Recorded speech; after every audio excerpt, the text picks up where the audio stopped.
see sõna, mille Jumal mulle on südamele pannud teile edasi andmiseks, see puudutab ka just nimelt emadepäeva konteksti ja ma küsisin, mida edasi anda, nii nagu ikka ma olen seda teinud, et mitte rääkida lihtsalt ühte juttu, vaid saada sõna issand enda käest. Ja seda ma olen igal korral püüdnud järgida. Jumal ei räägi mulle palju, aga ta vahetevahel ütleb mulle midagi. Ja eriti siis, kui on vaja sõna anda kogudusele edasi. Ja ta tõi mulle seoses emadepäevaga võib-olla selle kirjakoha, kus Jeesus ütleb, minu vennad, minu ema ja minu vennad on need, kes kuulevad Jumala sõna ja teevad selle järgi. Aga ma käiksin selle mõtte nüüd siit lühidalt läbi.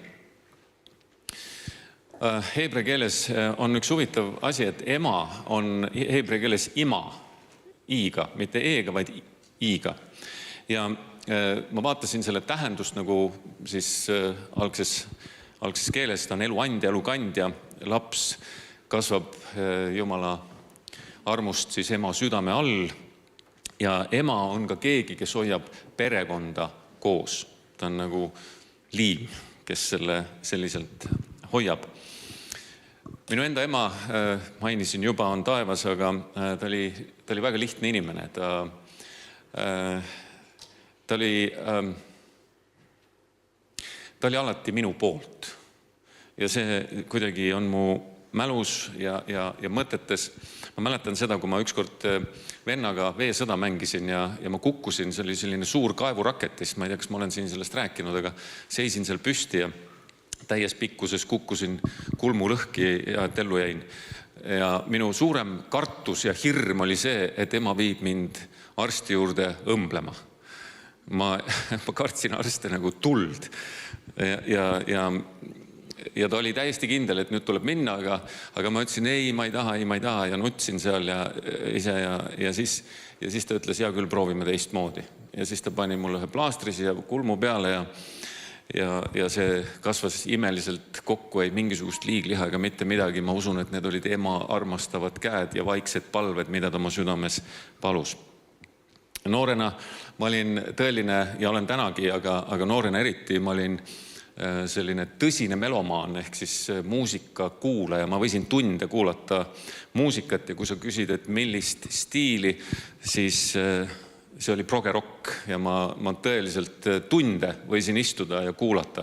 Aga Vene ajal, ma kasvasin Nõukogude ajal, ei olnud eriti selliseid salvestusmehhanisme, millega neid üles salvestada. Ja siis minu ema ühel hetkel tema otsustas, et nüüd pojal on vaja sellist asja nagu magnetofoon, kes teab suurte lintidega. Teate, mäletate, mõned vanemad mäletavad lintmakki. Ta läks ekraanipoodi, seda loomulikult ei olnud seal müüa, ta küsis, et kus kohas on juhataja ja siis ta läks juhataja juurde, ütles, et minu pojal on seda vaja. Ja see, mis teil seal letis on. Ja see oli üks ja ainuke eksemplar tõenäoliselt näidisena sinna pandud, nii nagu Nõukogude ajal need asjad olid ja ta ütles, et juhataja ütles, meil ei ole. Ta ütles, on küll, seal letis on. Ja kujutate ette, see pakiti kokku ja mina olin ülirõõmus ja üliõnnelik. Aastaid kuulasin oma toas klappidega muusikat, mis on mind vorminud muusikalises maailmas üsna tugevalt. Ja see oli, ta ostis selle veel järelmaksuga, et see oli ka veel üks selline asi, nii et ta pani nagu tõesti see armastus oma poja suhtes oli selline teistmoodi eriline. Kui ma olin teismeeas, ma mäletan vist 16 või ma sain oma toa ja järjekordselt loomulikult midagi saada ei olnud, läksime mööblimajja, seal oli üks tore mööbel, mis oli just sobib sinna väikesesse tuppa. Ema tegi jälle seda sama, et ta läks juhataja juurde. Ta ikka oskas seda kuidagi teha ja läks ja ütles, et juhatajale, et mul pojal on seda vaja. Ja siis ta sai selle ja see toodi ja teenis kaua aega. Et sellised toredad nagu mälestused, rääkimata sellest, kui ma olin 20-ndates noor mees, siis mul oli palju sõpru, tuli sünnipäevale, niisugune tavaline oli selline 40-50 sõpra ja need olid siis legendaarseks muutunud ema tehtud einevõileivad. Kes mäletab einevõileibasid? Mõned mäletavad. Einevõileib on siis selline suur leivatükk, kuhu pannakse väga erinevaid asju peale, küll sinki ja kala ja salateid ja erinevaid asju ja need on sellised pikad ja ilusti kujundatud. Ja mu sõbrad ikka siiamaani mõned, kes sellest ajast on, meenutavad neid einevõileibasid. On ilusad mälestused emaga, vanaemadega, ma usun, et meil kõigil ja võib-olla on ka täna nii, nagu me oleme kuulnud, ka valusaid mälestusi ja kogemusi. Aga Jumala sõna ütleb nii, nagu me siin saime ka välja öeldud, et austa oma ema ja isa, et su käsi hästi käiks, et sa kaua elaksid sellel maal. Kui ma vaatasin Vana Testamendi emasid ja ka Uue Testamendi emasid, siis emade roll on olnud tegelikult sageli Jumala plaani kandja või siis ka selline varjatud ellutooja. Emad tihtipeale on nagu taustal ja midagi tuleb, midagi sellist, mis ei paista kohe välja. Aga kui me natukene rohkem kaevame, siis me näeme, et iga nii-öelda väljapaistva inimese taga on olnud ema, kes on kas palves kandnud või midagi teinud. Piiblis me näeme mitmeid kohti. Ja Jumal räägib ka prohvet Jesaja kaudu 66:13, nagu ema trööstib oma last, nõnda trööstin mina teid. Kui Jumal prohveti kaudu ütleb ja toob välja selle ema tähtsuse ja kuju, siis ma usun, et meil on õige suhtumine see, kui me seda sellisena ka austame. Me keegi ei oleks siin, kui meil ei oleks ema. Oled sa nõus? Oled sa nõus? Amen. Mul on hea meel, et me oleme ikka samal lehel. Üks selline kirikuisaks peetud Kyprianos Kortagost ütleb, Jumal ei saa sulle olla isaks, kui kirik ei ole sulle emaks. Ja seda vana kirik üsna sageli, ka protestandid muuseas, tsiteerivad üsna julgelt ja ma mõtlesin selle peale. See tõesti, kui me mõtleme selle nagu mõtestatusele, siis Jumal on oma koguduse kutsunud, oma kiriku kutsunud, välja kutsutute hulk, see oleme meie. Ja kogudus on üks koht, see ei ole lihtsalt üks kooskäimise koht või klubi või mingisugune ühine saal, kuhu erinevad inimesed kokku kogunevad, vaid see on Kristuse ihu, kes on siin täna koos, me igaüks omast kohast liikmed. Ütle aamen. See on oluline, sellepärast, et väga tihti inimesed ütlevad, no mis ma sinna kirikusse lähen? Ma võin videos vaadata, paljud, kes te sealt vaatate, olge õnnistatud muuseas. Aga sellegi poolest see kokku tulemine on midagi väga erilist. See on midagi väga erilist.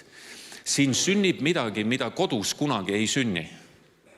Me saame osa millestki seletamatust, mida kodus vaadates ei praegu ega hiljem järgi üle ei tule.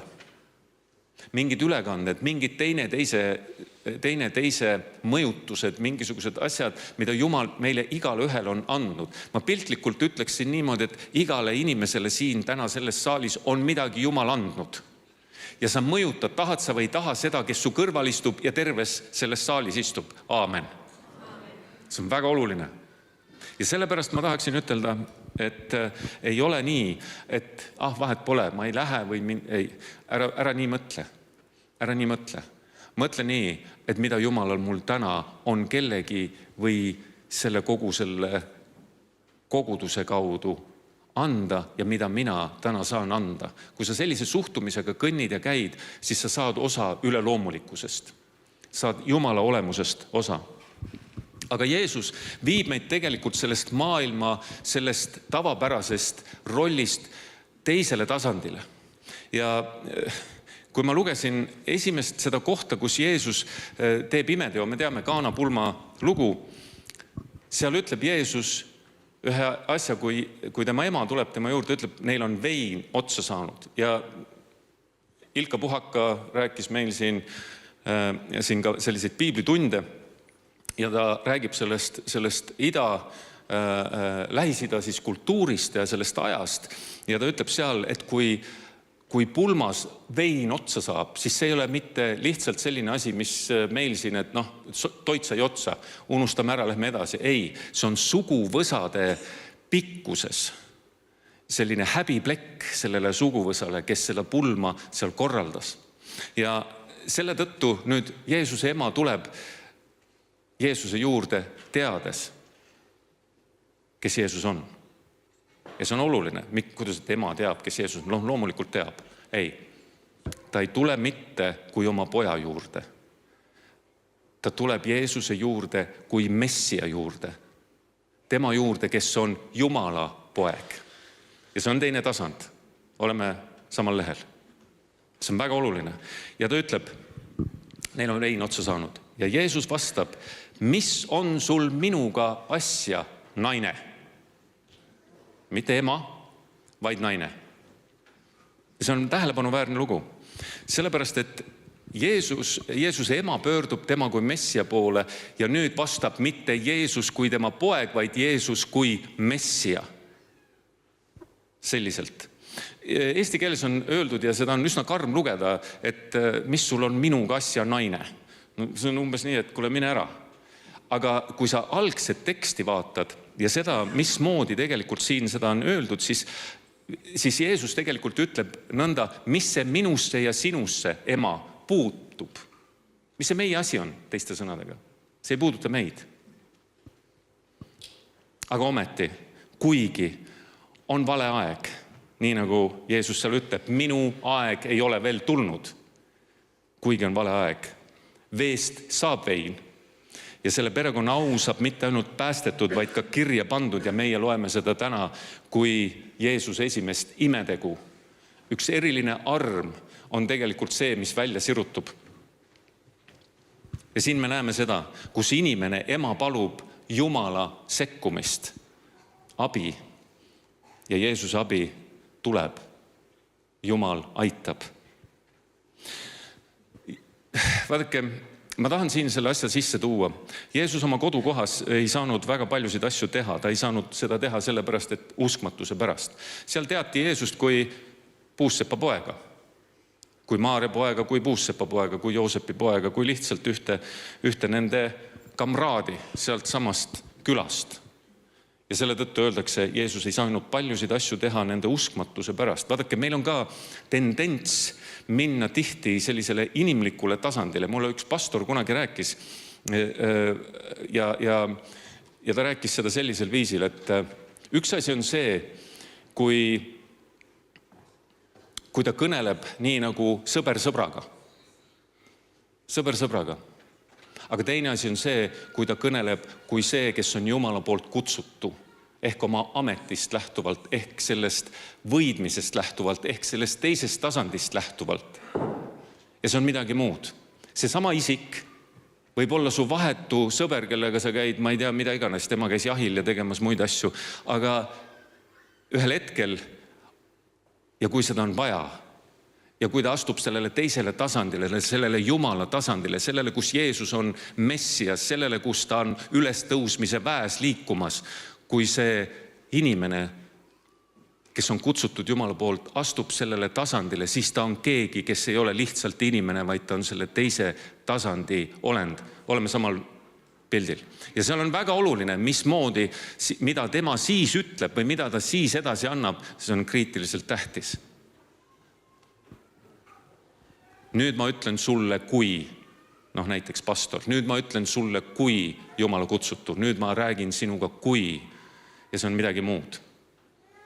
Ja neid kahte rolli ei tohi segamini ajada, sest kui sa need segamini ajad, siis võib palju halba juhtuda. Ja paljud asjad jäävad kätte saamata, nii nagu Jeesuse loos. Me ju tunneme teda. Luuka 8:19-21, siis tulid Jeesuse juurde tema ema ja vennad, kui nad ei saanud temaga rahva hulga tõttu kokku ja talle teatati, sinu ema ja su vennad seisavad väljas ja tahavad sind näha, aga Jeesus kostis, minu ema ja mu vennad on need, kes Jumala sõna kuulevad ja selle järgi teevad. Kas otsene sugulus side ema ja isaga on oluline. See on väga-väga oluline. Väga oluline. Aga Jeesus lisab siia selle tasandi, mis on, nii nagu ma ütlesin, teise tasandi, jumalik tasand, see vaimne tasand, see üleloomulik tasand. Ja Jumala armastus on see, kus on kõik sisse haaratud. See ei ole lihtsalt üks mingisugune väike osakene või selline osa, nii nagu tihtipeale öeldakse, et mul on oma kodu, oma töö, oma pere, oma spordiklubi, oma teine ja kolmas ja neljas ja siis on mul ka kirik.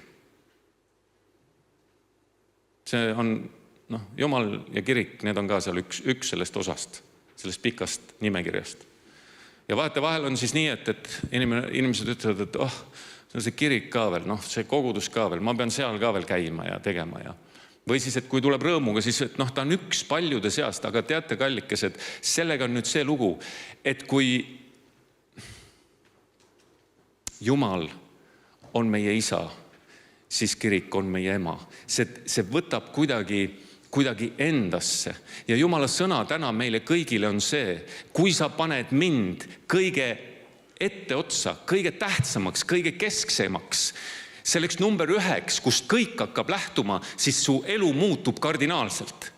See ei ole üks paljude seas, kullakesed. Me oleme selle kõige sees ja siit lähtuvad meie spordiklubid ja siit lähtuvad meie kokkusaamised ja siit lähtuvad meie perekond ja siit lähtub meie tervis ja siit lähtub meie igapäevane elu.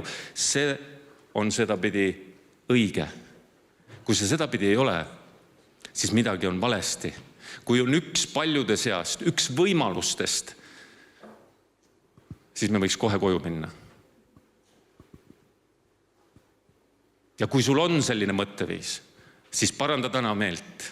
Tule pärast siia ette ja palvetame koos. Me võib-olla palvetame ka ühiselt selle pärast. See on väga tähtis ja väga oluline. Meil ei ole mõtet kirikut mängida. Me kas oleme kirik? Me kas oleme see, keda Jeesus on kutsunud välja?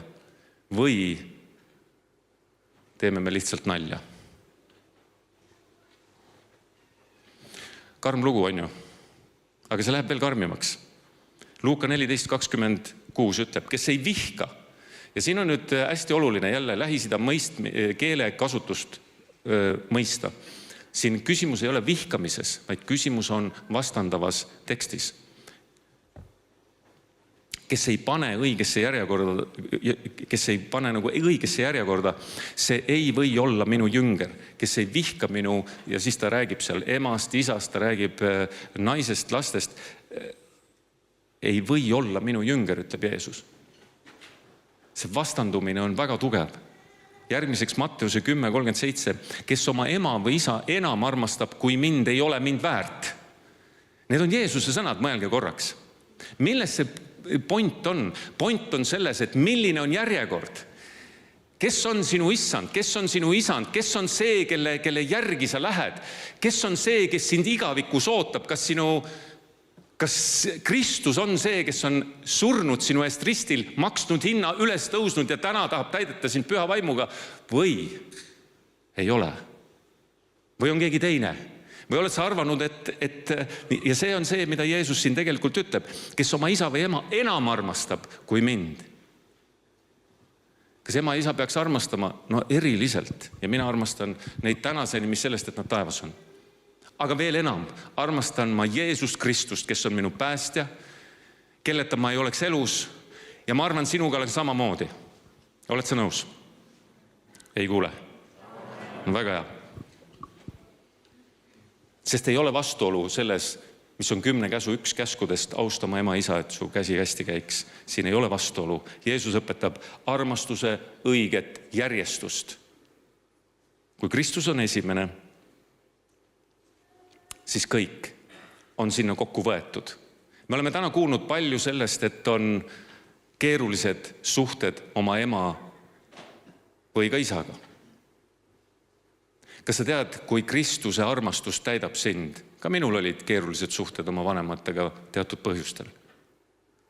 Aga kui Kristuse armastus täidab sind, siis nii nagu täna Kairi tunnistusest me kuulsime, siis kõik muutub. sa hakkad nägema teiste silmadega, sa hakkad nägema ja mõistma tema elu, sa hakkad järsku nägema teisel viisil sellest kõrgemast tasandist, sinna, kuhu sind tegelikult ja mind on tegelikult kutsutud elama ja olema. Ja siit lähtudes on see sõna, mis Jeesus ütleb Matteuses, kes oma ema või isa enam armastab, kui mind, ei ole mind väärt. Ju täiesti loogiline. Oled sa nõus? Armastus ja armastuse allikas ka mehe ja naise vahel tuleb mitte teine teisest, vaid see tuleb ülevalt taevast Jeesuse Kristuse, tema püha vaimu kaudu. Nii ka ema suhtes, nii ka isa suhtes, nii ka oma abikaasa, laste suhtes, kõigi suhtes. Tema on algallikas. Algallikas tuleb kõik. Ja selle tõttu on algallikas meeletult oluline esimesele kohale tõsta. Aamen. Jeesuse sõnum on, ma olen sulle kõigeks nii selles elus kui igavikus. Jeesus ütleb veel ühe asja ja see on nüüd oluline. Ta ütleb Johannesele, kui ta näeb risti kõrval seismas oma ema, kes on tema füüsiline ema, ja oma jüngrit, keda ta armastas ehk Johannest, siis ta ütleb oma emale, naine, vaata, see on su poeg. Jällegi, ta kõnetab sama nii nagu Kaana pulmas. Ta kõnetab mitte ema, vaid ta ütleb, naine, see on sinu poeg ja sellel on pikk teoloogiline taust. Seejärel ütleb ta oma jüngrile, vaata, see on su ema. Ja sel samal tunnil võttis jünger ta enda juurde. Jeesus kasutab siin seda sõna, mis oli ka Kaana pulmas ja selle naise algne sõna on kunai. Tollel ajal räägiti kreeka keeles, siis õigemini nad rääkisid omal vahel aramea keeles, aga kirja pandi siis kreeka keeles. Ja ta tähendab siis naist või emandat. Ja see lugu on selles, et Jeesus räägib sellest positsioonist, kes ta on. Ta on Messias.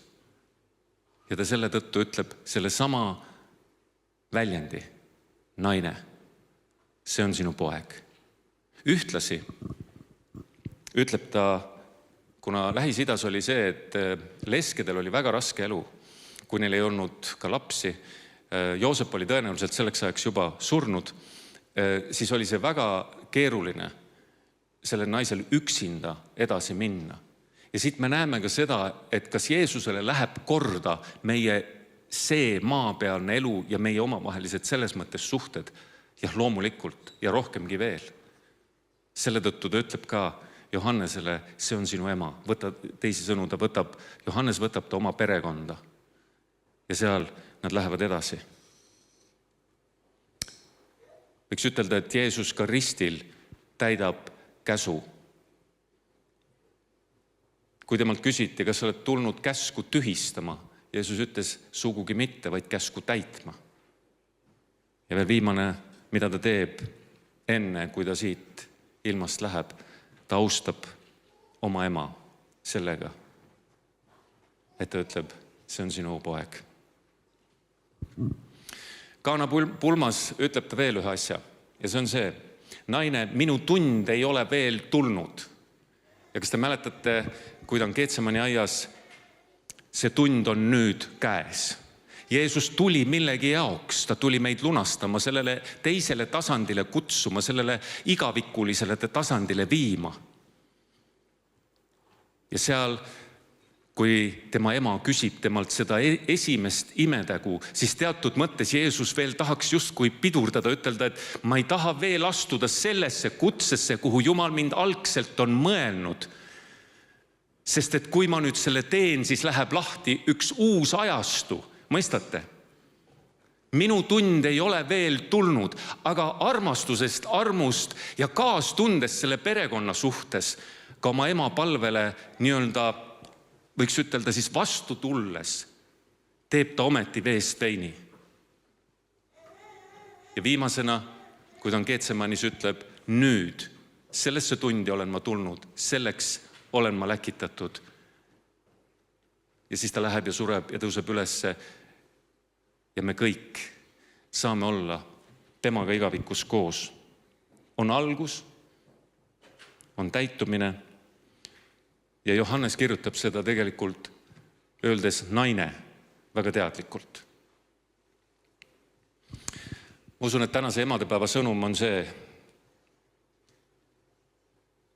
kes annab armastuse emale oma laste suhtes, lapse armastuse oma ema suhtes, kui ka armastuse selle inimese suhtes, olgu ta ema, isa või keegi teine, kes on teinud palju valu. Jeesus ütleb, mina olen kõik kõiges. Minu armastus on tugevam kui ema armastus või ükskõik, mis muu siin maailmas. Ja kui sa selle vastu võtad, siis sa oled suuteline armastama ka teda, kes on sulle väga haiget teinud. Sa oled suuteline armastama seda, kes on ka sinu vaenlane, nii nagu Piibel sellest ütleb. Ja sa saad täis mõõduga rõõmu ja armastuse osaliseks, kui sul on hea suhe oma emaga olnud just selles samas suhtes Kristusega. Aamen. Ma palun, et me tõuseksime palveks ja ma tahan paluda, nii nagu ka Maarjus ennem palvetas ka nende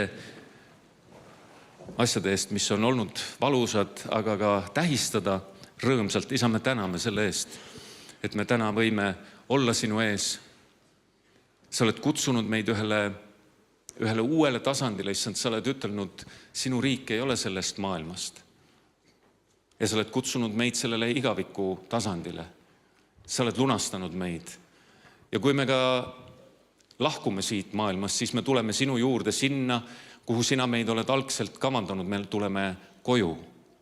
Aga issand, täna sellel emade päeval me palume, et issand, see armastus, mis sinu käest tuleb, võiks meid täita, et kui sina tõstad meid sellele kohale, sinna iseenda kõrvale, võiks ütelda. Issand, et siis me võime täna ütelda nendena, kellel on keeruline oma emale ütelda, ma armastan sind. Ometi võib öelda, ma armastan sind, ma tahan sulle head. Ja need, kes armastavad oma ema ja kellel on hea suhe olnud, saada mitmekordselt seda armastust kogeda. Me täname selle eest, issand, et sinul on asjad, mis ei sõltu sellest maailmast. Sinul on koht, mis ei sõltu sellest maailmast. Ja luba, et meie keskpunkt oleksid sina ikka ja alati. Ja sellest kõigest, sellest keskpunktist, issand, sinust endast, võiks lähtuda kõik meie muu olemine, tegevus, ka meie tunded, ka meie mõtlemised. Issand Jeesus, ma tänan selle eest, et sa mitte ei kutsu meid kuidagi mööda vaatama oma lähisuhetest, vaid vastupidi, sa kutsud meid enda sisse, et me võiksime saada võimeliseks oma lähisuhetes olla veel rohkem, veel enam, veel sellest igavikulisest lähtuvalt. Nii, et kui on ka keerulised hetked, kui on valusad hetked, me ometi võime olla armastatud armastuses ja liikuda selles, mis ei ole pärit siit maailmast. Me täname, issand Jeesus, selle kõige eest, mida sina oled teinud, mida sa oled tegemas.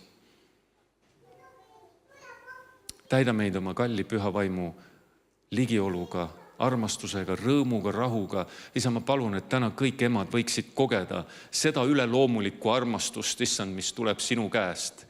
Olgu see oma laste kaudu või olgu see koguduse kaudu või olgu see mingite muude suhete kaudu. Isa, ma tänan selle eest, et sina täna puudutad meid. Sa muudad meid. Isa, ma tänan selle eest, et me võime vaadata täna sinu peale ja kuulda sinu käest neid sõnu, mis annavad meile elu ja võime ja kõik. Tänu sulle, issand.